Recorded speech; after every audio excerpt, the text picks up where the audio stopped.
ഉണ്ണിയുടെ വീട് ഇതാണോ? കുറെ ദിവസമായി അവൻ ഇല്ലത്തൊക്കെ അങ്ങനെ കണ്ടിട്ട്. ഒന്ന് പോയി നോക്കട്ടെ, ഇനി അസുഖം വല്ലതും ബാധിച്ചോണാവോ. ഉണ്ണിയേ, ആരും ഇല്ലേ? കുട്ടിയെ, അച്ഛല്ലേ ഇവിടെ? ഞാൻ അകത്തോട്ടാണ് വരട്ടെ? വേറെ ആരുണ്ട് ഇവിടെ? അച്ഛനും കുട്ടിയും മാത്രമേ ഉള്ളൂ? അങ്ങോട്ട് വരുന്നത് തമ്പ്രാ കേട്ടോ.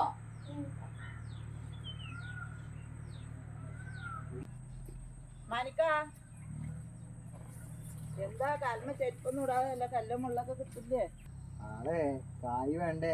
ചെരുപ്പിന് 50 ഉറുപ്പ്യല്ലോ, അതിന് ഇത്ര വലിയ വിലയൊന്നും ഇല്ലല്ലോ. പറഞ്ഞിട്ട് എന്താ, ഇപ്പത്തെ ചെരുപ്പൊന്നും അധികം നിക്കണില്ല. വാങ്ങുമ്പോ നല്ല ഈടുള്ള ചെരുപ്പ് വാങ്ങണം. അതൊന്നും നോക്കി വെച്ചിട്ടുണ്ട്. അത് വാങ്ങണമെങ്കിൽ നല്ല പൈസ. മാളെ ഇജ്ജ് എടുക്ക?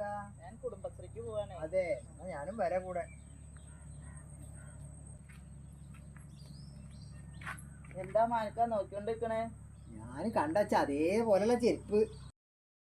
അതെ, ആ ഉണ്ണേട്ടന്റെ വീട്ടിലേക്ക് ആരെങ്കിലും വന്നാവും, അവരുടെ ചെരുപ്പാവും. എന്തായാലും ഞാൻ ആഗ്രഹിച്ച ചെരുപ്പാ. അത് വലിപ്പം നല്ല വിലയുള്ള ചെരുപ്പാ, 10,000-2000 ആവും.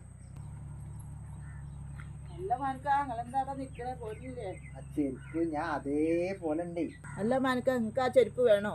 അല്ല മാളെ, അത് അവിടെ വന്ന ആൾക്കാരല്ലേ, അതിപ്പോ ഞാൻ മോഹിച്ചിട്ട് കാര്യമില്ലല്ലോ. അത് നിങ്ങൾക്ക് വേണോ? അത് ഞാൻ ശരിയാക്കി തരാം. ഇപ്പൊ എങ്ങനെ? നിങ്ങളെ ഇതിനൊരു ചെരുപ്പ് എടുത്തിട്ട് അവിടെ കൊണ്ടുപോയി ഒളിച്ചു വെക്കും. അതെന്തിനാ മാളെ? അതൊക്കെ ഒരു വഴിയുണ്ട്.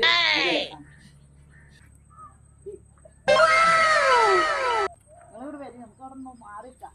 കുട്ടി, അപ്പൊ തമ്പ്രാൻ അങ്ങോട്ട് പോവാണ്. അച്ഛന് മരുന്നൊക്കെ സമയത്ത് കൊടുക്കുക. അസുഖം മാറിയിട്ട് ഇല്ലത്തിലേക്ക് വന്നാ മതി ട്ടാ. അപ്പൊ അങ്ങോട്ട് പോവാ. അയ്യോ, എന്റെ ഒരു ചെരുപ്പ് എവിടെ പോയി? ശിവ ശിവ, ഇനിയിപ്പൊ എന്താ ചെയ്യാ? ചെരുപ്പില്ലാണ്ട് ഒരു അടി അങ്ങോട്ട് നടക്കാൻ പറ്റില്ല തമ്പ്രാന്. ഇനിയിപ്പൊ ഈ ഒന്നുകൊണ്ട് ഞാൻ എന്താ ചെയ്യാ? ശരി കുട്ടി, ഒന്നിങ്ങോട്ട് വരിക. എന്റെ ഒരു ചെരുപ്പ് കണ്ടോ? നായ കടിച്ചോണ്ടായിന്ന് പറയും. ആ തമ്പ്ര, ഇതേപോലെ ഒരു ചെരുപ്പ് ഒരു നായ കടിച്ചോണ്ടോയി. ശിവ ശിവ, അങ്ങോട്ട് തന്നോളുക. ഈ ഒന്നുകൊണ്ട് ഞാൻ എന്ത് ചെയ്യാനാ? മറ്റേ ചെരുപ്പ് എന്താ ഉണ്ടായി? അതെന്തിനാ? അത് എടുക്കോ? ഇത് രണ്ടും കൂടി കാലുപെട. അപ്പൊ സൂത്രം മനസ്സിലായി. എന്റെ ബുദ്ധി അടിപൊളിയാട്ടോ. പ്രതീക്ഷിച്ചില്ല.